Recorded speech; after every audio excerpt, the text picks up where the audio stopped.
Olá, sejam bem-vindos. Você está no programa A Ponte. Eu sou Cícero Filho e tenho comigo aqui na bancada o jornalista João Mozinho. A nossa convidada de hoje é a pós-doutora em Economia e coordenadora do curso de mestrado em Administração Pública da UFAL, Luciana Peixoto. O nosso entrevistado de hoje é o prefeito de Palmeira dos Índios, Júlio César. Prefeito, seja bem-vindo ao programa Ponte. Obrigado, Cícero. Obrigado, Mozinho, professora Luciana. A você de casa, quero agradecer a oportunidade. Estamos aqui para debater sobre vários temas de interesse do nosso telespectador. Importante. Prefeito, o senhor está no seu segundo mandato como chefe do Executivo de Palmeira dos Índios. Que avaliação faz desse período e quais as maiores conquistas que esse seu mandato, que esses seus mandatos, trouxeram para a cidade? Primeiro, a experiência de se tornar um gestor público. Eu sou comunicador por formação, radialista e jornalista profissional, e foi confiado a mim pela população de Palmeira por duas vezes, talvez historicamente eu seja o prefeito reeleito e reeleito com a mesma votação praticamente e também com o maior número de votos em relação àqueles que me antecederam. A experiência de ser um gestor público diante de um mecanismo novo de fiscalização, do controle social, a cobrança das redes sociais, a necessidade de governar fazendo ajuste fiscal, tendo que cortar. O sim e o não é muito presente para um gestor público hoje que quer que sua cidade dê certo. As alianças e as parcerias com o Estado e com a União são imprescindíveis, porque as cidades carecem de investimentos e nem sempre têm condição de investir naquelas áreas tão necessárias para a população. Mas se você pedisse que eu destacasse um tema que eu considero muito relevante nesses dois mandatos, a autoestima do palmeirense. Nós éramos a cidade de referência do interior de Alagoas. Arapiraca pouco se ouvia falar. E Arapiraca, em 20 anos, devido a dois governos de gestão de Célio e de Luciano, transformaram Arapiraca numa potência econômica do interior que puxa muito a economia para aquela região. Mas, na verdade, há 20 anos atrás, a cidade de referência do interior era Palmeira dos Índios. E nós perdemos essa condição por modelos de gestões que ficaram, além das mudanças que o tempo exigia que as cidades acompanhassem, Palmeira ficou um pouco que esquecida nesse ato. Nós estamos fazendo um trabalho de resgate da valorização da cidade, colocando a cidade novamente na condição de desenvolvimento, atraindo investimentos públicos e privados, a autoestima do servidor público que por muito tempo amargou atrasos e mais atrasos de folhas salariais. Não há como você governar se o seu governo não consegue honrar seus compromissos. Fizemos um ajuste fiscal com todos os credores e a dívida era muito alta. Como o município não pode honrar seus compromissos? E como é que ele quer taxar, obrigar que o cidadão cumpra os seus compromissos se ele não consegue honrar os deles? É uma cidade enxuta hoje? Hoje é uma cidade enxuta, uma cidade que tem caixa, uma cidade que tem reserva. A gente, nesses 6 anos, nunca atrasamos um dia sequer o compromisso da prefeitura com o servidor, e não uma folha qualquer, quase que 8 milhões de reais a cada 30 dias, compromissos com a Previdência em dia, investimos em obras públicas com recursos próprios. Agora nós vamos reforçar o caixa em pelo menos mais 110 milhões com o recurso do leilão, e isso dá à cidade uma capacidade de investir pelos próximos 3 anos muito grande, até mesmo sem depender mais tanto dessas emendas federais e também dos recursos do Estado, embora sejam necessárias, para que Palmeira volte a ocupar aquela posição de antes de ser uma cidade com potencial para investimento, para o desenvolvimento e mais ainda, claro, com qualidade de vida e, naturalmente, a cidade toda está feliz e satisfeita com o que está acontecendo com Palmeira dos Índios. Vamos ver. Professor Luciano. Prefeito, é um prazer aí, no caso, conversar com o senhor, E aí o senhor está colocando aí os instrumentos governamentais que a prefeitura, no caso, ela vem se utilizando nos últimos anos.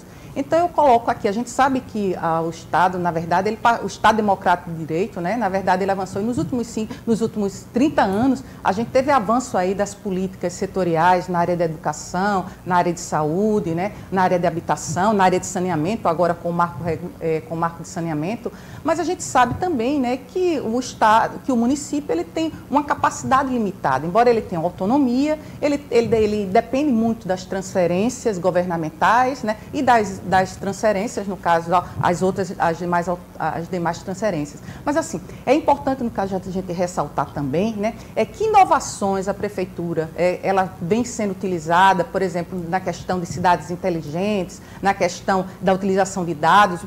O prefeito, no caso, falou aí do portal da transparência, né, que eu acho que hoje é um elemento muito importante do ponto de vista aí da ciência, da cidade e, de certa forma, um município ele está muito próximo da realidade social. Então, mais do que nunca, ele conhece aí as demandas e as necessidades específicas, no caso da comunidade. Só que ele tem uma limitação do ponto de vista, a gente sabe que a arrecadação do município, né, ela depende aí do tamanho do município, que vai de 2% a 4%, né, e quando, na verdade, do bolo, né, ele recebe aí de 14%, o município pode receber de 14% a 17% do bolo, né, do que a gente tem de receitas de uma forma geral, mas ele tem uma capacidade de arrecadação pequena. Então, como é que o prefeito, no caso, o prefeito colocou aí essa questão que hoje o município ele tem que liquidez, né? Mas como diante aí de uma crise econômica que a gente vive, que limita aí essa questão aí do teto fiscal, né? Limita essa questão, a gente teve nos últimos anos a questão da PEC, né? Da PEC de 2016, que limitou a questão do aumento, no caso, de despesas, né? Que eu acho que é um elemento importante, mas, claro que a prefeitura, né? Desde o ano 2000, quando a gente teve a lei de responsabilidade fiscal, ela veio se ajustando. Então, como é que a gente faz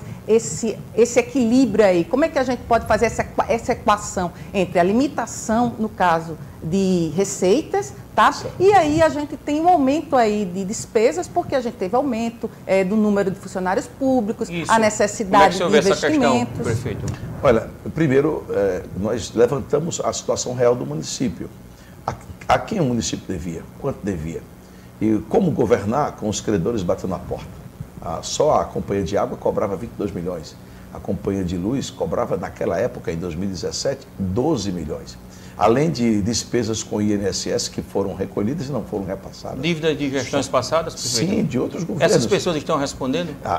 Para tirar o município do CAL, que tem a certidão, é preciso que o gestor ele represente os responsáveis. Isso não é uma coisa porque é adversário, porque foi adversário, é que a lei determina que para que você não seja conivente, ou que você possa responder também pelo ato, porque você deixou de fazer o que a lei exige e você termina prevaricando, é a primeira coisa, responsabilizar os responsáveis. Segundo, você traçar um plano estratégico, foi o que nós fizemos, onde quanto temos para investir? Para você ter uma ideia, naquela época, em 2017, em janeiro, quando assumi, de cada R$100 que a gente arrecadava, R$96 tinha dono. A gente governava com R$4. Colocar o município dentro dessa realidade não é coisa fácil. Uma prefeitura é como trocar o carro ele andando. Ele não para, é um organismo que é de domingo a domingo, tem os serviços essenciais. E o servidor batendo a porta cobrando reajuste, cobrando os salários que não haviam sido pagos. A UPA de porta fechada, porque a terceirização na saúde hoje é muito presente, mas as empresas param se ela não receber. Todo mundo tem seus compromissos. Então, chamamos todos os credores, fizemos o parcelamento de todas essas dívidas e começamos a honrar. Então, começamos a colocar a casa em ordem. Mas tem um fator muito importante dentro da gestão pública que o Tribunal de Contas de Alagoas premiou como sendo o melhor modelo. Criamos uma lei de controle interno para a gente economizar desde a energia, a água, o papel que usávamos, a despesa com combustíveis, a compra de medicamentos, controlando o município, fazendo um almoxarifado central. Então, uma coisa é o município comprar e a mercadoria chegar em qualquer lugar. Outra coisa é você ter um almoxarifado central para tudo que é aquilo que o município compra, ter primeiro quem receba e para quem vai. Qual é a quantidade que precisa diário, ou semanal, ou mensal, ou as trimestral? As principais inovações que a professora Luciana questionou, prefeito. Como a cidade, no caso, diante dessa questão da transformação digital, né? Como é que ela utiliza essa questão aí a primeira dos dados? coisa, E que instrumentos ela tem, né, para governar. E aí a gente sabe hoje que a gente tem aí, desde a questão do cadastro único, né, no caso em sistemas de informação, a gente tem também aí essa questão das cidades inteligentes com a questão da habitação, do transporte público, que necessita aí de aplicativos, né? Ou seja, há uma necessidade que você tenha uma cidade inteligente e articulada por meio desses sistemas de informação. Então, como é que acontece, como é que a gente tem esse panorama aí da cidade, no caso especificamente aí de Palmeira dos Índios? Isso é uma etapa que aconteceu bem adiante, porque arrumar a casa levou um tempo, elaborar os projetos, outro tempo, e executar esses projetos também. Você imagina que a gente pegou uma crise no meio do caminho, na saída da Dilma para o Temer, 2014, o Brasil sentiu muito a economia. Depois entra o governo novo, aí todos nós aguardávamos um bom recomeço. Chega a pandemia, tivemos uma crise hídrica sem precedentes, uma cidade de 100 mil habitantes sem ter água na torneira, é um caos. Enfrentamos tudo isso. E agora, de novo, a segunda onda, depois agora essa terceira onda. E isso mexe muito, porque a pandemia não deixou só um rastro de mortes e pessoas sequeladas. Deixou muitas empresas quebraram, muitas construtoras que estão entregando obras públicas. Um dos temas que poderíamos levantar aqui é o custo dessas obras públicas após a pandemia, que o cimento custava R$18, hoje custa R$33. Mas como tornar Palmeira uma cidade inteligente? Primeiro, universalizar o acesso à internet. Levamos um tempo. Hoje nós estamos colocando um trabalho com o Ministério das Comunicações naqueles pontos mais distantes. Hoje, internet banda larga via satélite, gratuita. Nós estamos hoje, todas as escolas e postos de saúde já utilizam toda a nossa rede para que a gente diminua o papel e a gente possa usar a tecnologia a serviço da educação, da saúde e também do governo. Como uma cidade que se coloca na terceira posição do Estado na economia, politicamente e também na arrecadação, não dá transparência aos atos da administração.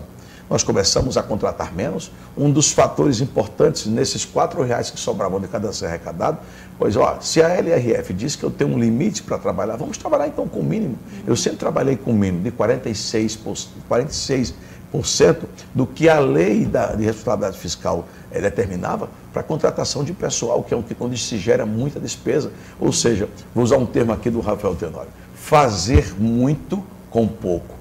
Governar nas condições que nós enfrentamos, não só eu, como todos os gestores desta época, que palmeira tantas crises e tantos momentos difíceis, olha, ou você faz gestão, ou fez gestão, ou a cidade se inviabilizou.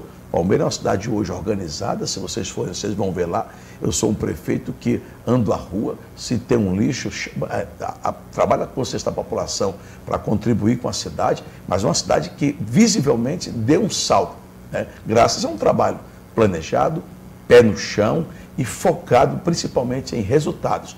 Claro, como retaguarda, eu tive duas coisas, planejamento e meta fiscal. Prefeito, quero trazer o jornalista João Mozinho à discussão, por favor, João. Prefeito Júlio, mudando um pouquinho a pauta, o senhor recentemente deixou o PSB do prefeito João Henrique Caldas e foi para o MDB do governador Renan Filho. O que isso representa politicamente para o senhor para o ano de 2022? A ida minha para o MDB, ela foi motivada por uma série de investimentos que o Estado fez em Palmeira. O governador propôs colocar em Palmeira 300 milhões.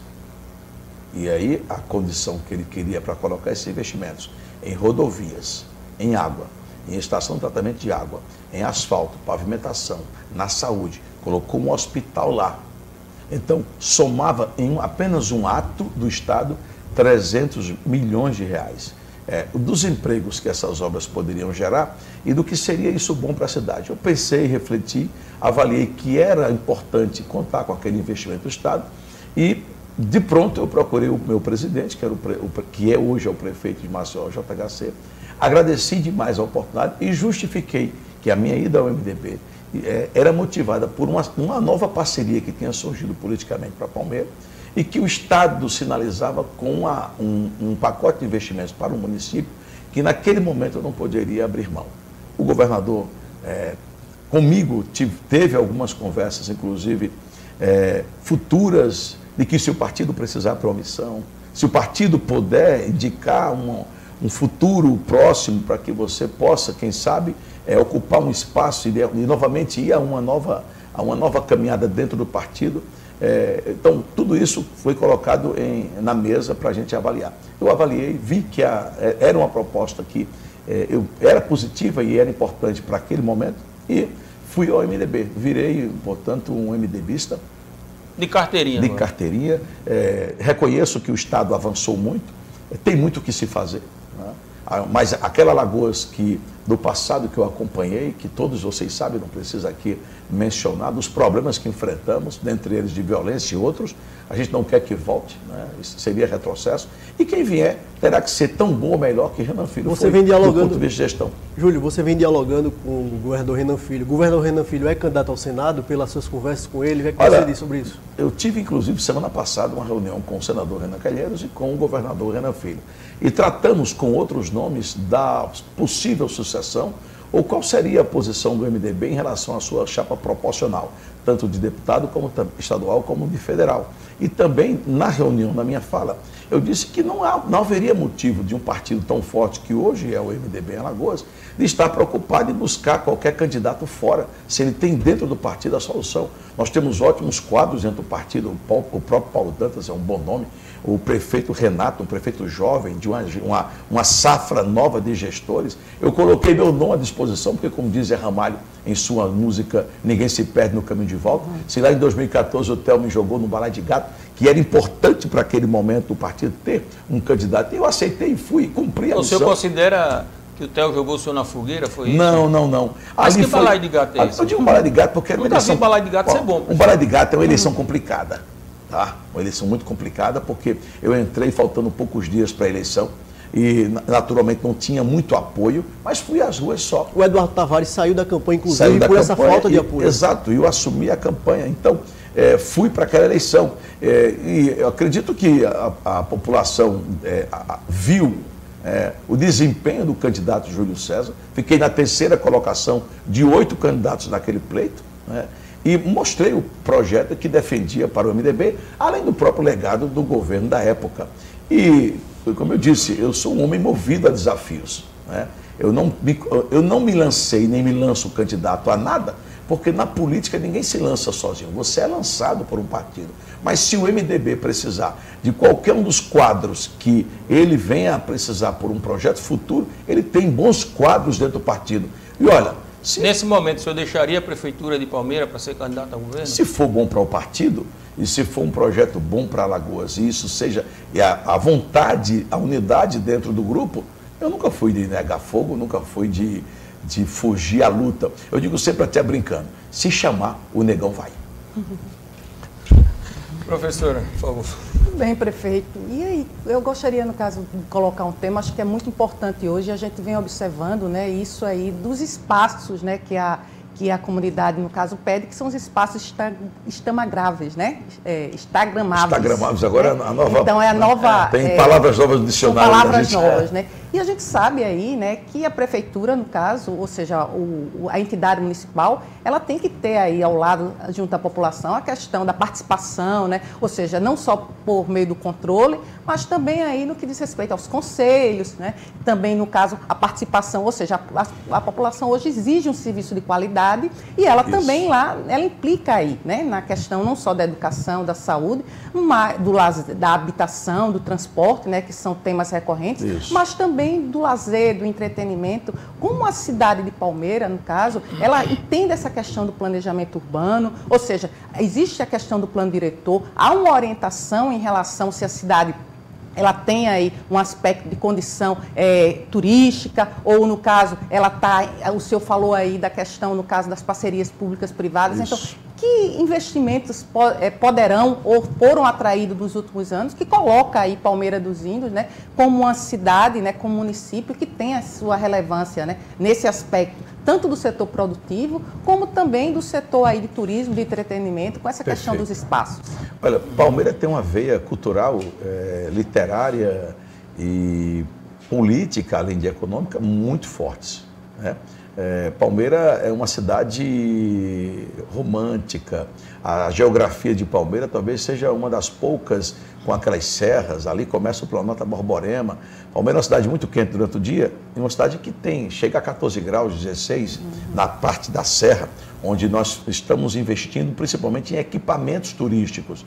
Porque, já que a cidade, por muito tempo, ela ficou praticamente parada, a gente está entregando a Palmeira de novo aquilo que ela tem de melhor, seus casarios, as suas praças, logradouros públicos, aquele Cristo lá, nós urbanizamos. Ali nós temos uma cozinha maravilhosa, vocês precisam ir lá para você ver. As pessoas estão voltando a visitar a Palmeira. Os nossos avós tinham um termo que eu gosto muito: quem não é visto não é lembrado.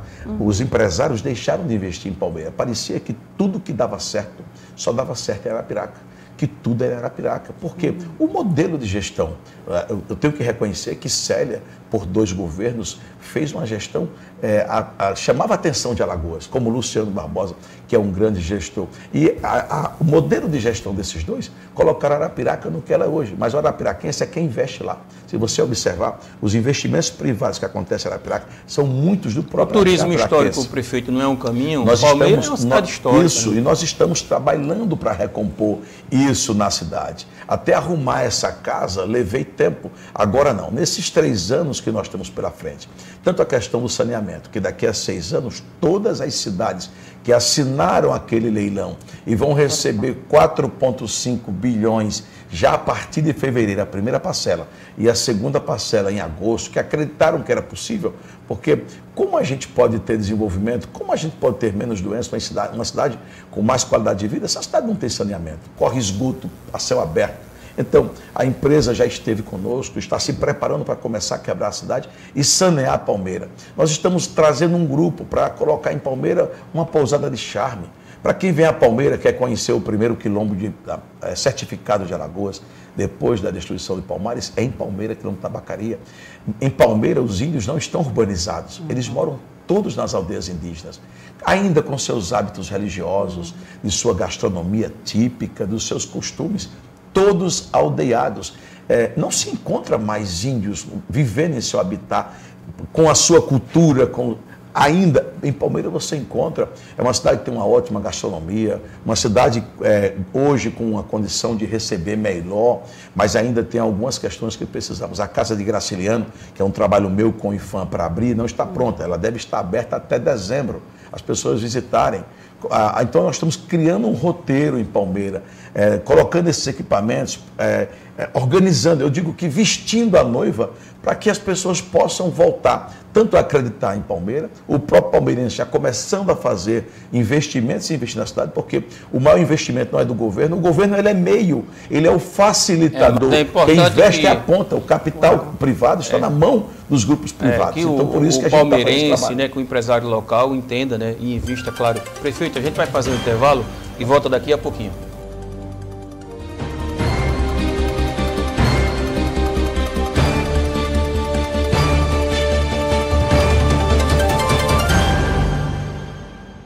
Somos mais de 3 milhões de alagoanos pensando e construindo opiniões com base nas informações que não param de chegar. Hoje são bilhões de mensagens e notícias que nem sempre trazem a verdade. A Folha de Alagoas traz jornalismo de verdade, tem compromisso com a apuração dos fatos e lançou novas ferramentas. Além do portal folhadealagoas.com.br e do semanário impresso, agora você também conta com a versão digital do jornal e tem tudo disponível através de um app. Baixe o app Folha de Alagoas na Play Store e tenha segurança dos fatos. Em tempos de fake, valorize a verdade. Assine Folha de Alagoas.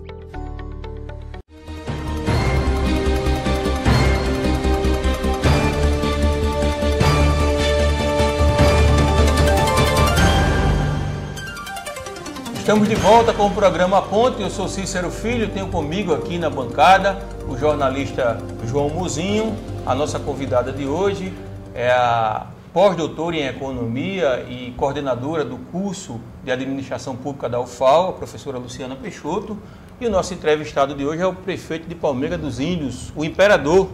Chama o imperador. Júlio César. Chama o negão e chama o imperador. Chama o negão e chama o imperador. João Mozinho. Júlio, você falou no primeiro bloco de um alinhamento com o MDB sobre as disputas proporcionais deste ano. A sua esposa, Carla Cavalcante, é candidata a deputada estadual com seu apoio? Sim, candidatíssima. As lideranças precisam surgir opções novas, alternativas novas. Tem uma hora que as lideranças cansam a população. Então, como pode um colégio do tamanho de Palmeira não ter uma alternativa? Nós temos, inclusive, trabalhado para que a gente consolide isso. A filiação dela acontece nos próximos dias. Defendo que é uma candidatura importante não só para Palmeira, mas para a região, já que Palmeira é a cidade polo daquela região e, naturalmente, precisa ter voz e vez. E eu digo que na política é representação. Se tem uma cadeira que representa, tem voz e vez. Então, a sua relação política com a deputada Ângela Garrote, permita-me, prefeito, está desfeita? Tá, a gente não tem relação política, eu não apoio a deputada Ângela Garrote mais, não fazemos parte do mesmo grupo, não somos oposição, ela está uma margem do rio, eu estou na outra, ela defende a política com os seus princípios dela e eu defendo a minha política com meus princípios. Vocês foram aliados, ela lhe apoiou, o senhor depois também a apoiou para deputada, o que fez desgastar essa relação política, prefeito? Olha, acredito que foi a relação do dia a dia. Política é gratidão. A deputada Ângela nunca reconheceu que aquela votação naquele ano, 2018, onde ela teve quase que 10 mil votos em Palmeira, foi um trabalho do nosso grupo. Então a deputada foi ingrata com o senhor? Olha, eu não diria ingrata, ela não soube reconhecer a importância do nosso grupo, além também de, durante 4 anos, o recurso que ela trouxe para a Palmeira dos Índios foi de R$500 mil, que ela até perguntou onde eu coloquei esse recurso. Esse recurso está depositado numa conta, eu vou guardá-lo para a gente investir para a saúde, mas como eu não precisei, está guardado, está lá. Eu acho que é muito pouco, Palmeira precisa de mais, Palmeira precisa de uma voz muito altiva, Palmeira precisa de uma representação que seja de Palmeira. Nós chegamos a ter, certa vez, 4 cadeiras na Assembleia, e a gente precisa voltar a ter esse espaço político, que é espaço. Então, eu sozinho, ao lado ali do deputado Marques, com a parceria com o Estado, com a bancada federal, com a União, nós conseguimos avançar muito. Mas as coisas em Alagoas acontecem na Casa de Tavares Bastos. É lá que a gente precisa tratar mais sobre qual saúde. Partido, prefeito? Do MDB, vai fazer parte do MDB Mulher. E eu defendo aqui, a política ainda é um ambiente muito machista. Se você observar nas reuniões, poucas cadeiras da mesa são reservadas às mulheres. E a mulher tem a mesma condição, a mesma capacidade, talvez até mais, de lidar com a política. A política, ela é apaixonante, porque qual missão mais nobre do que servir as pessoas? Para mudar a vida das pessoas, para você poder se aproximar daqueles que muitas vezes não tem ninguém por elas a não ser Deus. A política é para isso. Ela é uma ferramenta de transformação. Uma chapa pesada, uma pena, né, prefeito? Uma chapa pesada, né? No MDB? Olha, uma chapa pesada, mas eu sempre fui de ir para partidos que têm voto. Não adianta você nadar e morrer na praia. Você tem que ir para um partido que tenha votos para fazer as cadeiras. Eu acredito que o MDB tem a condição hoje, na proporcional para a Assembleia, de pelo menos ter ali entre 6 a 8 cadeiras.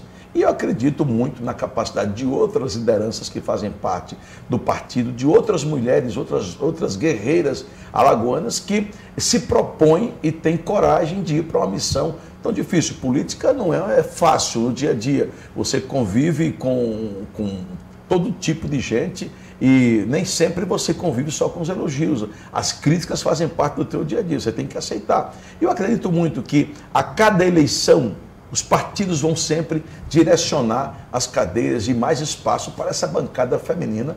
Que ela está preparada para assumir esse cargo? Muito preparada, porque eu só sou o que sou, porque tem uma grande mulher. Certa vez, Obama, em um restaurante, encontrou um garçom. E a Michelle teria feito uma festa ao encontrar esse garçom. E deu um abraço demorado e um beijo no rosto do garçom. E o presidente ficou sem entender, porque a primeira-dama teria tido aquela relação. Perguntava ele para a esposa, por que esse carinho com este homem? Obama foi meu primeiro namorado. Ele disse, Michelle, você poderia ser a esposa do garçom. Disse, não, Obama. Ele poderia ser o presidente. era ele o presidente. Então, a mulher está no dia a dia, é a confidente da cama, é a confidente da casa, é a conselheira. A casa governada por uma mulher é uma casa feliz, uma grande casa. A mulher sábia, ela ergue sua casa. Uma mulher tola destrói. A minha maior confidente é minha esposa. É com ela que eu deposito as minhas decisões. Então, ela não está só preparada, ela já nasceu pronta, porque a mulher, onde você colocar, ela vai desempenhar um papel tão bom ou superior à capacidade de qualquer Eu vou aproveitar e chamar a professora para interagir. Ela gostou da história do Obama? Gostei da história do Obama. Realmente, a história do Obama é fantástica, entendeu, prefeito? Mas aí eu vou colocar outro ponto aí que é muito importante, né? A gente sabe aí que o município ele tem essa capacidade limitada, mas ele tem que tocar a máquina, né? Isso. E a gente tem a presença, a gente sabe que nos últimos anos a gente teve o esfacelamento aí das políticas de investimento em ciência e tecnologia, as políticas industriais, ou seja, as próprias políticas sociais também, né? Com seus limites aí que ocorreram voltados ao município. Mas eu pergunto, por exemplo, em Palmeira a gente tem a Universidade Federal de Alagoas, a gente tem o Instituto Federal, isso. Tá? E a gente tem um histórico aí nessa área, né? A UNEAL, né? A Universidade do Estado, ou seja, a gente tem aí um polo, né? Como o senhor falou aí, que tem irradiação, no SESMAC Sertão. O SESMAC Sertão, com toda aquela região. Então, como é que a gente coloca, a gente pode falar do papel aí do município, né, em relação com esses centros, né, de tecnologia, de desenvolvimento, né, qual é o papel, né, que eles exercem? Existe uma interação, né, do setor público, né, com a academia? Há essa possibilidade aí de investimento em pesquisa e desenvolvimento, o apoio aí no caso aí da prefeitura? Professora Luciana, nós somos uma cidade polo e voltamos a essa condição. SESMAC, UNEAL, IFAO, você tem ali as faculdades particulares, você tem outras que vão chegando e vão compondo ali naquela região. Nós somos uma cidade que demanda e oferta serviços de Mar Vermelho a Palmeira, de Maribondo a Palmeira, de Caciminhas a Palmeira, até a cidade pernambucana de Bom Conselho, que está a 18 ou 16 quilômetros de Palmeira. Ela está mais perto de Palmeira do que própria de Garanhuns, que é a cidade de referência, está a 50 quilômetros dele. Então, nós, pelo menos ali, 16 ou 14 cidades, convergem as operações comerciais, de saúde, educação, de investimentos para Palmeira dos Índios. É a única cidade naquele raio que tem todas as agências bancárias que operam, porque as outras na região todas foram desmontadas. Na questão da educação, nós temos, a prefeitura, ela é a maior ofertadora de campo de trabalho, de estágio, e a gente apoia todas essas faculdades, esses centros de formadores de educação superior, entendendo ainda essa luta que temos com o SESMAC, porque por muito tempo nós temos uma portaria em Brasília que está, como se chama, o matuto no forno para liberar 40 cadeiras de medicina para Palmeira. O SESMAC luta muito por isso. Além da oferta, claro, de outros cursos que são importantes para a instituição. Eles têm um programa de investimentos, não só a Universidade Federal, não só o SESMAC, como a UNEAL, que já oferta diversos cursos e transforma a vida, junto com o IFAO, de milhares de jovens. Sem falar nisso, você imagina, a gente manda todo dia 700 jovens para campos diferentes em Arapiraca e também em Santana de Ipanema. A prefeitura dá o transporte, que muitas vezes é filho do agricultor, é filho de um vaqueiro, que não tem condições de pagar por um transporte. A única chance que eu tive, que a senhora teve, que nós tivemos, que a senhora teve com seu filho, é a educação. Não existe nesse país ferramenta que transforma a vida de ninguém. Eu tenho um aluno em Palmeira, filho de um vaqueiro. Ele passou para medicina na Universidade Federal. O pai chegou dizendo que não tinha condições de manter esse filho no Maceió. Eu tive que empregar essa família. E Dr. Vanderlei descobriu esse menino, porque o sonho dele é ser médico. E a especialidade cardiologia. E para quem assistiu o filme Quase Deuses, né, de um garoto negro que se tornou ajudante do maior cirurgião, talvez, americano, sabe a luta de quem vem de baixo. Porque tem gente que quer o diploma para botar na parede e para enfeitar a sua galeria. Mas quem veio de baixo como a gente, que enfrentou tanta dificuldade, sabe que o diploma é a chave para transformar não só a sua vida, mas a vida de uma família inteira. Por isso que a gente apoia todas essas instituições, as que chegam também e aquelas que, porventura, esses jovens possam estar ocupando cadeiras em outras cidades. Nós não deixamos ninguém de fora, a gente está sempre apoiando. Prefeito, o senhor falou num tema que eu acho muito importante, e eu acho que a educação realmente é o maior mecanismo de transformação na vida das pessoas. Infelizmente, essa realidade e esse entusiasmo que o senhor traz, que a gente vê com muito bons olhos, não é a realidade do país, né? A gente tem visto o povo preto ser massacrado. Né? O povo preto não tem oportunidade. Índios, quilombolas. O povo preto é discriminado, o povo preto falta assistência e falta educação. A gente torce para que essa realidade mude. Vamos voltar para a política. Para você ter uma ideia, só um dado que é muito importante desse dado. E é muita coragem de minha gestão. Nós temos 16 mil crianças matriculadas na rede municipal. E a gente vê sempre um número grande de meninos tombando pelo tráfico e pela droga. A gente não vê estatísticas de meninos de classe média alta sendo mortos pelo tráfico e pela violência, porque eles estão protegidos. Essas crianças da periferia estão muito vulneráveis. Então, este ano, Palmeira dos Índios será a primeira cidade de Alagoas onde 16 mil crianças, todas elas estarão matriculadas na escola de tempo integral. Ela abre às 7 da manhã e a criança fica até 5 da tarde. Isso vale para todas as escolas, para as crianças de 6 meses até 16 anos, dentro da rede municipal. Isso é um custo alto. Mas, na educação não tem despesa, não tem gasto. Na educação tem investimentos. João Muzinho. Prefeito Júlio, qual a sua relação hoje com o vice-prefeito, doutor Márcio Henrique?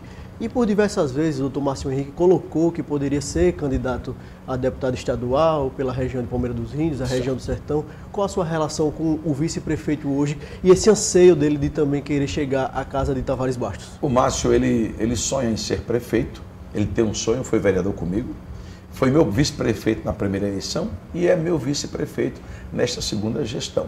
Ele tem um sonho também de chegar à casa de Tavares Bastos, de repente concorrer uma vaga para federal, de repente chegar à prefeitura. Somos movidos por sonhos e ele tem todo o direito. Inclusive eu disse a ele que se ele decidir em lançar uma candidatura para deputado estadual ou para deputado federal, ou de repente ficar se preparar para ser o próximo gestor, para fazer a associação, a decisão dele nunca terá minha interferência. Eu não tenho o direito de cercear essa decisão dele, ou de impedir que ele se candidate a nada. Eu acredito que seja bom, porque é mais uma opção para o nosso eleitor. O eleitor precisa ter opções. Na falta de opção, vai tu mesmo. A relação é boa, a relação política? Boa, nunca tivemos. Aqui e ali a gente, claro, que dentro de casa, e olha que nós fizemos juras de amor perante Cristo no altar com a esposa, e de vez em quando o pau quebra, de repente o marido não se entende com a esposa em casa.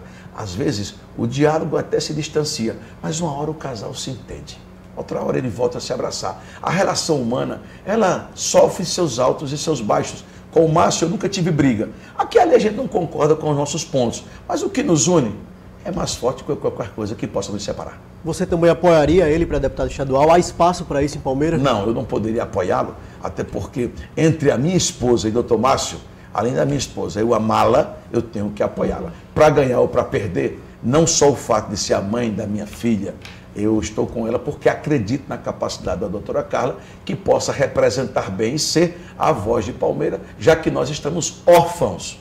Palmeira está órfão de um deputado federal. Chega de gente de fora querer se vestir de palmeirense e querer nos representar. A gente puxa a brasa para a nossa sardinha. A decisão da deputada Ângela em puxar a brasa para a Estrela e para a Palmeira, eu garanto nessa decisão, Palmeira vai sempre perder. Porque é natural que ela puxe mais para a cidade dela.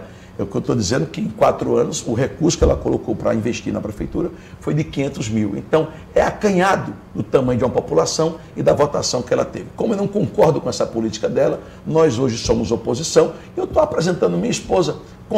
Não é para derrotar ninguém, não é contra ou é bravata contra ninguém. Eu estou colocando a doutora Carla como uma opção para o eleitor. Eu tenho um voto. Eu disse ao deputado federal Marcos Beltrão que eu não vou dizer quantos votos que ele vai ter, porque o prefeito tem o meu voto está decidido. Essa decisão é minha. O voto da mulher, eu vou ter que conquistar, porque o voto é científico. Tu gosta do CSA, eu gosto do CRB, o outro gosta do Flamengo, o outro do Botafogo. Quem tem voto é o povo, é a população. E ninguém melhor do que Sua Excelência, o eleitor, para decidir e fazer suas escolhas. Mas, prefeito, permita-me, o senhor fala que tem um voto só, eu quero entrar nessa questão, e realmente o senhor só tem um voto, sua esposa só tem um. Mas a gente sabe que, na prática, a política ela é feita com estrutura, com aporte financeiro, não é? Então, enfim... o senhor só tem um voto, mas o fato de ser prefeito e ter uma estrutura não vale proporcionar já ajuda muito. E ajudar a ter um monte de votos? De dinheiro na política, eu discordo. Por quê?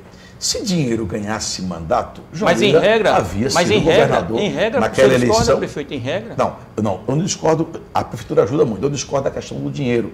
O dinheiro não é fator determinante numa eleição. O fator determinante numa eleição é o candidato, são suas propostas. O eleitor, a gente... Respeito sua opinião, mas discordo. O eleitor, ele precisa ser seduzido. Você precisa fazer com que ele acredite no que você está propondo para a cidade. Para você ter uma ideia, e eu respeito mas os sua opinião... eleitores no Brasil e em Alagoas, prefeito, o senhor sabe, têm sido seduzidos pelo dinheiro, pelas benesses, pelas vantagens, por cargos públicos. Eu enfrentei 2 eleições. Lamentavelmente para uma assim, prefeitura grande. era bom que não fosse. A terceira prefeitura do estado, eu enfrentei e ganhei essa prefeitura com uma margem de votação muito alta, sem fazer grandes investimentos, até porque eu não tinha de onde tirar. Eu não precisei vender carro, mas, vender casa. Júlio, isso não seria a exceção à regra? Olha, algumas cidades de Alagoas se comportam assim. Delmiro Gouveia, Santana de Ipanema, Palmeira dos Índios, onde o eleitor é mais esclarecido. A eleição, digamos, ela pode ser uma eleição mais barata. O dinheiro ajuda muito numa eleição, porque tem despesas. Toda hora você tem que fazer despesas, é com gráfica, é com combustível, é com a equipe, é com marketing, você tem uma despesa. Mas o dinheiro, não adianta você ter um candidato ruim com muito dinheiro. O candidato tem que ser um candidato. É por isso que o partido precisa ajudar também, né? Claro, né? Então não adianta. A gente está chegando ao final do nosso programa, estamos conduzindo para o final do programa. Eu queria mais uma participação da professora, por favor, de forma objetiva, professora, para a gente poder concluir o programa. Prefeito, o senhor falou aí, né, das crianças, e aí eu coloco aí os programas de geração de emprego e renda, né? A gente, quando vai pensar em desenvolvimento, a gente tem que pensar em desenvolvimento integrado. Isso. Então, que programas, né, a prefeitura, no caso, ela está apoiando, ela desenvolve, como é que ela está pensando aí o futuro dessas gerações, né? Principalmente aí para a permanência desse jovem, no caso, na cidade, e claro, está aliado aí essa questão do desenvolvimento produtivo, no caso, em toda a região, em todo o seu entorno. Então, que programas de geração de emprego e renda há ou são contemplados aí pelo Estado ou pelo governo federal? Nós temos uma série de políticas já definidas.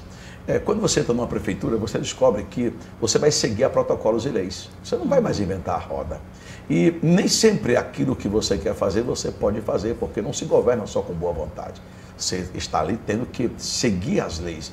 O ato de improbidade e o ato de ilegalidade, eles estão muito próximos. O inferno está cheio de gente que só queria fazer o bem. E gente ingênua. Então, gestão é você seguir a protocolos. Primeiro, nós temos uma série de políticas que a Secretaria de Assistência já desenvolve para gerar renda, para você capacitar mão de obra. Eu tenho em Palmeira, uma das ações que eu desenvolvi em Palmeira, que hoje a gente trabalha com centenas de pessoas. Toda a merenda escolar de Palmeira hoje, grande parte dela vem da agricultura familiar. Nós compramos essa, e olha que é muito dinheiro. A gente compra de tudo, do frango ao ovo, do ovo a inhame, a batata. Tudo o agricultor coloca merenda escolar. Nós temos alguns projetos, como Viva as Marias, que produz o pão caseiro, o bolo caseiro, que também vende para o município. O município talvez seja, numa cidade, o maior comprador, com uma diferença. Não adianta comprar e não pagar. O município precisa ter o crédito das pessoas de quererem vender. Então, tem sido desenvolvido programas? Tem sido desenvolvido, graças a Deus. Nós temos tido uma parceria com o comércio, uma parceria com o Senac. Parabenizar aqui a Cleia, que é a irmã do Dr. Márcia, nossa secretária. A Cleia tem um trabalho não só em Palmeira, mas em Alagoas, e nós estamos investindo muito nisso, com a educação, com a assistência, abrindo campo. Você não faz ideia? Se eu sou a maior empresa geradora de empregos, você bote aí que eu tenho 4.000 funcionários, enquanto prefeitura eu falo, a capacidade de gerar emprego, tanto com o primeiro emprego, como também com abrindo estágio, porque não é estágio mais gratuito, os estágios hoje, todos eles devem ser remunerados, além das outras oportunidades que você vai dar. Nós vamos fazer agora um PSS para a educação, onde a gente vai contratar muitos jovens, pessoas com deficiência, enfim. Então a prefeitura, ela tem uma capacidade muito grande de interferir, gerar emprego e gerar oportunidade, principalmente para o jovem. Prefeito, para a gente encerrar, nas horas vagas, o que é que tem feito? Eu acordo 4 da manhã. Eu seguro Maria Júlia de 4 da manhã até 8. Ela acorda de 4. Futebol, parece Futebol, que tem eu gosto de acompanhado. assistir o CSE. Sou louco pelo CSE. O CSE vou trabalhar para ele ser campeão lagoano e para a gente ser campeão da Série D. Talvez eu não alcance, mas um homem que não tem propósito e sonhos vai chegar aqui. Eu digo sempre que quando você planeja a sua vida, se você não chegar lá, você vai morrer frustrado. Vamos lá, se não planeja, onde chegar tá bom. Que dê certo então, para o CSE. CSA se cuide, CRB se cuide, que o nosso tricolor tá forte aí, viu? João Mozinho, uma última consideração? Júlio César. No final No final, vamos lá. De filho da verdureira para imperador, em uma frase, qual o sonho político de Júlio César? Sonho político? Olha, eu vou trabalhar para ser governador de Alagoas. É para mentir ou falar a verdade? Falar a verdade. Eu acho que ninguém melhor que um homem que veio do povo, que já foi candidato a governador, conheço Alagoas com uma palma da mão, sei por onde entra e sei por onde sai. Dediquei 20 anos de minha vida a Suruagi, Mano, então Ronaldo o sonho é Tel. ser governador. Olha, claro, um dia, quem sabe, eu quero chegar no Palácio. Eu vou trabalhar muito politicamente para um dia governar Alagoas. Ah, porque eu não tenho... Não. Olha, eu vou colocar meu nome, quem sabe, não sei se nessa eleição ou na outra, mas uma hora eu vou colocar o nome de novo para que Alagoas, quem sabe, possa dizer, esse é aquele cara, fui testado. Não, ele foi prefeito de Palmeiras. Qual foi o legado que ele deixou lá? Prefeito. Eu queria só dizer assim, imperador do trabalho, da boa gestão. Professora, quero aqui agradecer a sua participação. Muito obrigada obrigado também pela participação. A você, muito obrigado e até o próximo sábado.